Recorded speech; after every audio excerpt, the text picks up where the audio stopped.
एक दिन रानीगंज गांव की कुछ लड़कियां नदी के किनारे बैठकर कपड़े धो रही थी।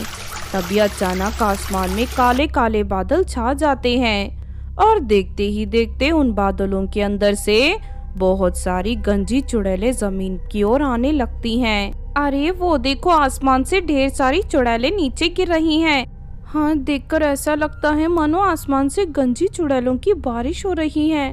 फिर एक एक कर सभी चुड़ैलें नदी के पानी में गिर जाती हैं। दूसरी तरफ नदी किनारे खड़ी लड़कियां चुड़ैलों को बड़ी हैरानी से देख रही थी।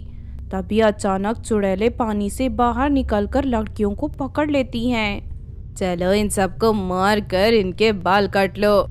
ये सुनकर सभी लड़कियां घबरा जाती हैं और अपनी जान बचाकर वहां से भागने लगती हैं।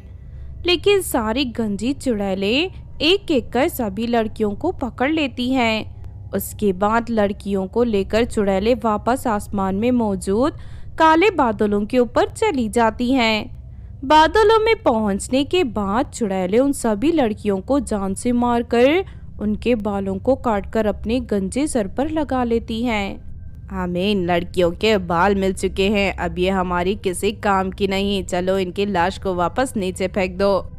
फिर वो सभी चुड़ैलें लड़कियों की लाश को उठाकर नीचे नदी के किनारे फेंक देते हैं। फिर अगले दिन जब गांव वाले कुछ औरतें नदी के किनारे पानी भरने आती हैं तो वहां ढेर सारी लड़कियों की लाश देख उनके होश उड़ जाते हैं। अरे ये क्या, अचानक इतनी सारी लड़कियां एक साथ मौत कैसे हो गई और इनके सर पर बाल कहाँ चले गए? जरूर कुछ तो गड़बड़ है। हाँ, मुझे भी ऐसे ही लगता है।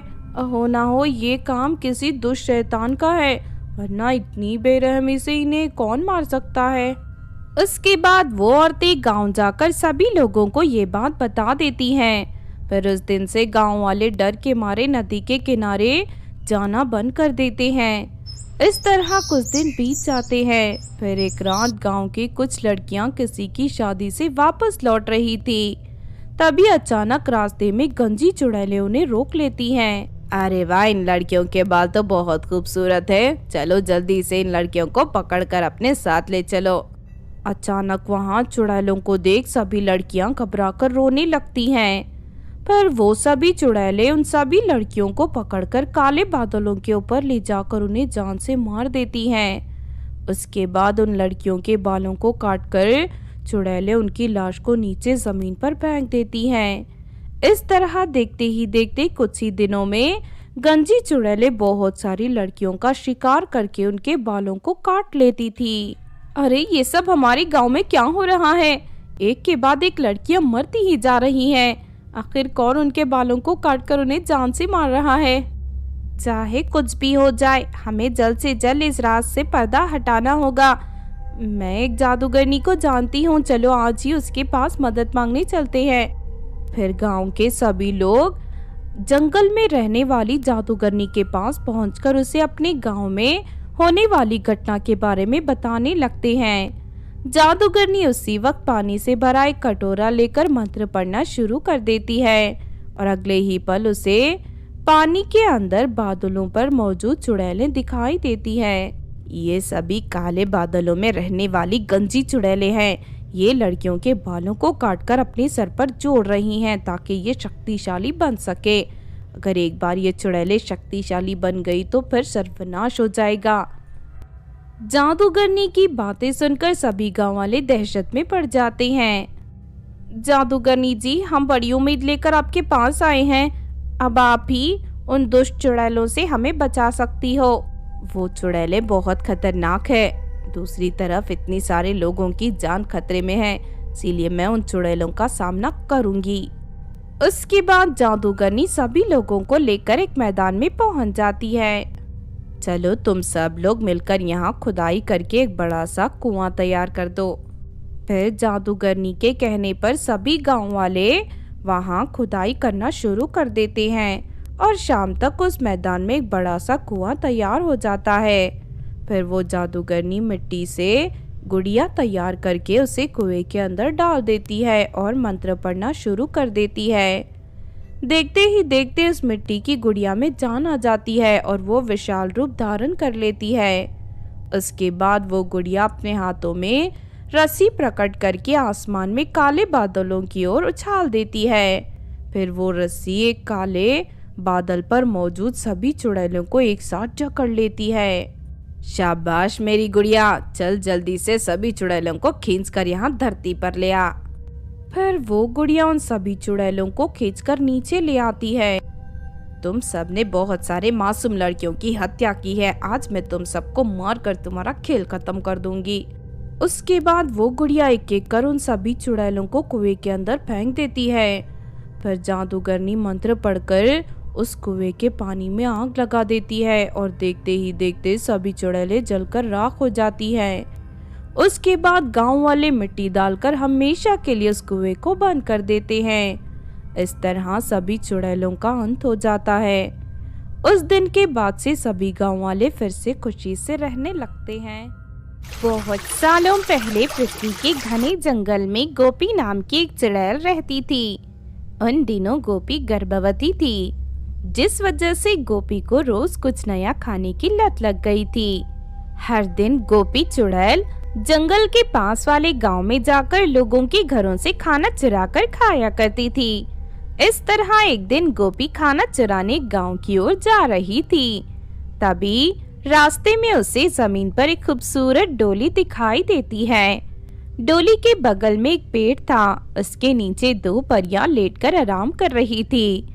उस डोली को देख गोपी चुड़ैल बहुत खुश होती है। इस डोली के अंदर से बहुत अच्छी खुशबू आ रही है, लगता है इसके अंदर कोई खास पकवान है। फिर गोपी चुड़ैल परियों की नजर बचाकर डोली के अंदर दाखिल हो जाती है।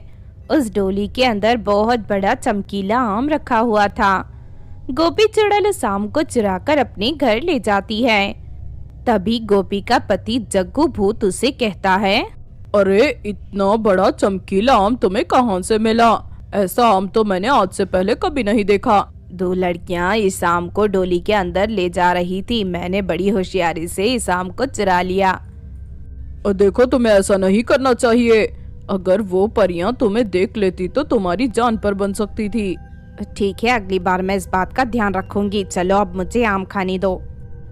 उसके बाद गोपी चुड़ैल मजे से सारा आम खा लेती है। उस आम को खाने के बाद उसके शरीर से चमकीली रोशनी प्रकट होने लगती है। इस बात से गोपी और उसके पति को बड़ी हैरानी होती है। फिर कुछ दिनों बाद गोपी अपनी चुड़ैल बेटी को जन्म देती है। गोपी चुड़ैल की बेटी के बाल पूरी तरह सोने से बने हुए थे, साथ ही वो बहुत खूबसूरत लग रही थी। तभी गोपी के आस पड़ोस में रहने वाली चुड़ैलें वहां आ जाती हैं। गोपी चुड़ैल की बेटी को देख सभी चुड़ैलें उसकी खूब तारीफ करती हैं। लेकिन तभी अचानक आसमान से ढेर सारी परियां वहां प्रकट हो जाती हैं। चल चुड़ैल, सीधी तरह अपनी इस बेटी को हमारे हवाले कर दे, वरना तुम में से कोई नहीं बचेगा। अरे लेकिन तुम सब मेरी बेटी को क्यों लेकर जाना चाहती हो? ये अभी अभी पैदा हुई है, आखिर इसने तुम्हारा क्या बिगाड़ा है? कुछ दिनों पहले तूने हमारी रानी का जादुई आम चुरा कर खाया था। वो आम 10 साल में सिर्फ एक बार उगता है। तेरी हरकत की वजह से हमारी रानी परी बहुत नाराज है। इस जादुई आम की सारी शक्तियां तेरी बेटी के अंदर आ गई हैं, इसलिए हमारी रानी परी तेरी बेटी को जान से मारकर अपना बदला लेना चाहती है। देखो, मैंने अनजाने में भूल हो गई, लेकिन दया करके मेरी बेटी को कुछ मत करो, इसे छोड़ दो। अब इन बातों का कोई फायदा नहीं, चलो इसकी बेटी को पकड़ लो। फिर वो सभी परियां गोपी चुड़ैल की बेटी को पकड़कर उसे परिदेश ले जाती हैं। चलो सबसे पहले इसके सोने के बाल काटकर इसे गंजी बना दो, उसके बाद इसे जलते हुए कोयले की भट्टी में फेंक दो।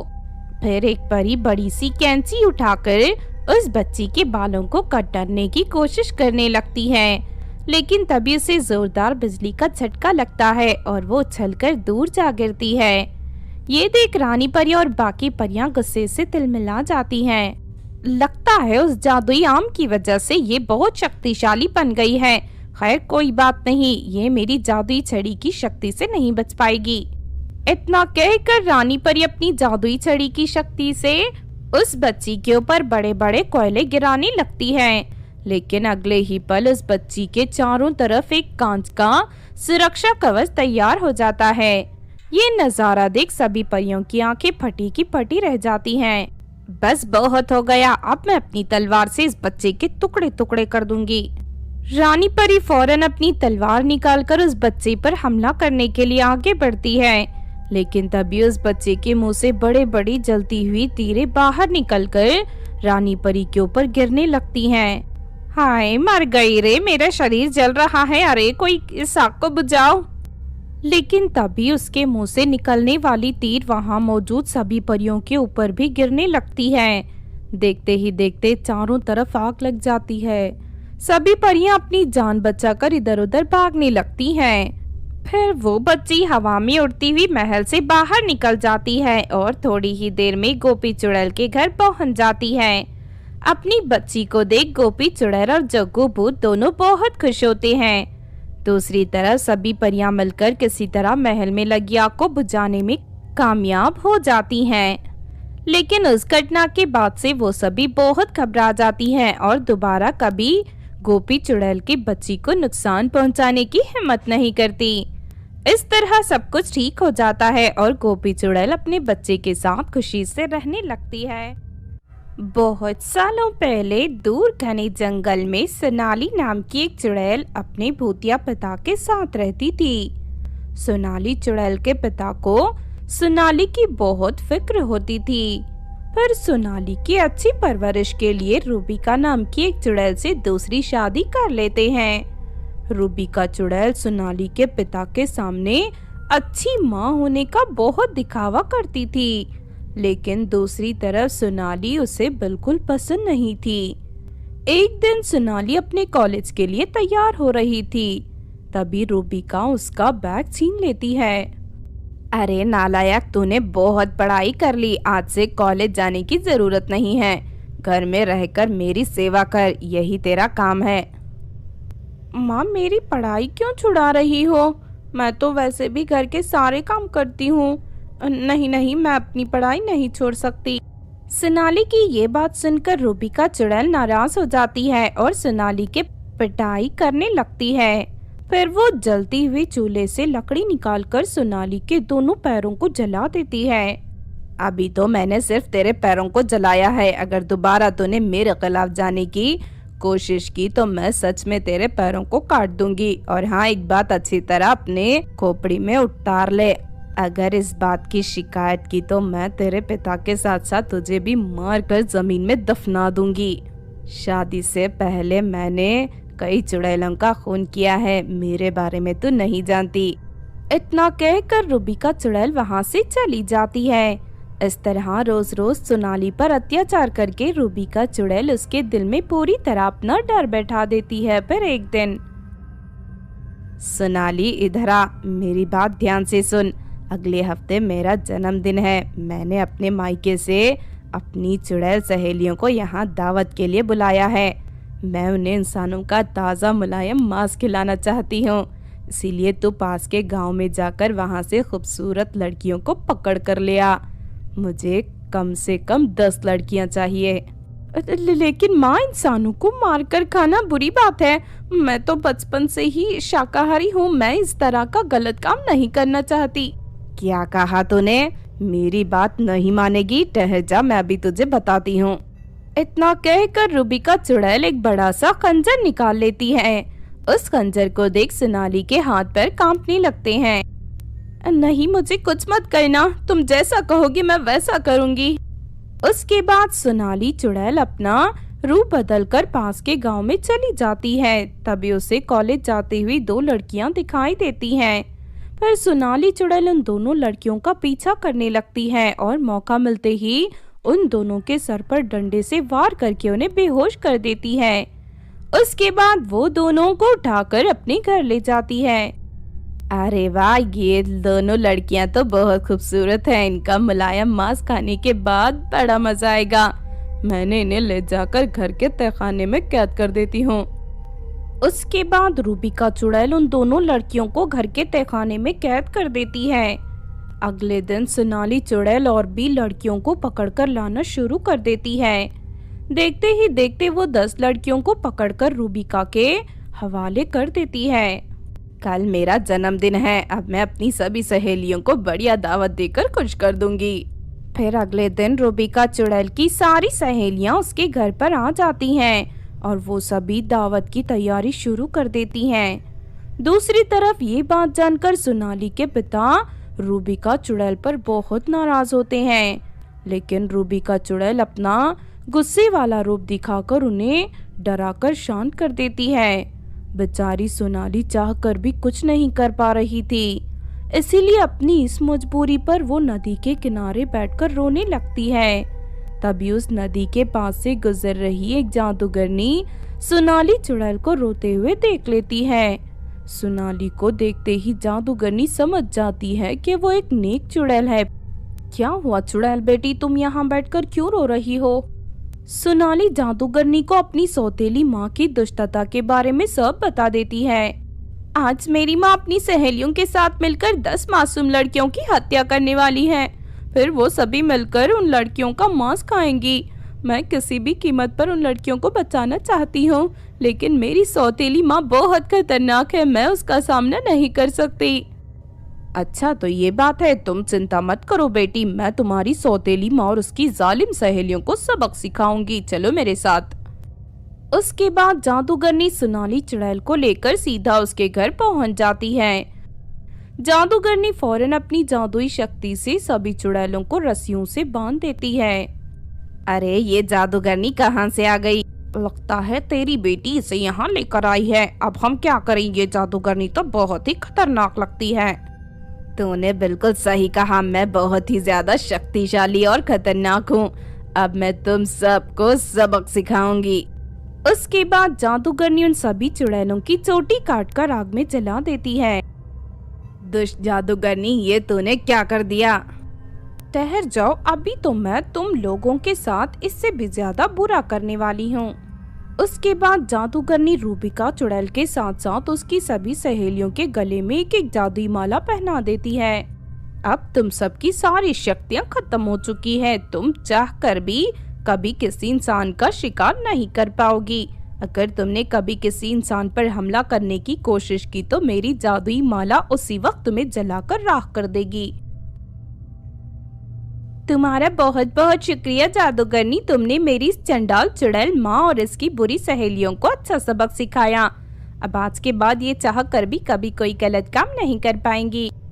उसके बाद सोनाली चुड़ैल रूबिका चुड़ैल की सभी सहेलियों को वहां से भगा देती है। फिर सोनाली चुड़ैल घर में कैद सभी लड़कियों को आजाद करके उन्हें सही सलामत उनके घर पहुंचा देती है। दूसरी तरफ सारी शक्तियां छिन जाने के बाद रूबिका चुड़ैल भीगी बिल्ली बनकर रहने लगती है। इस तरह सब कुछ ठीक हो जाता है और सोनाली चुड़ैल फिर से अपने पिता के साथ खुशी से रहने लगती है।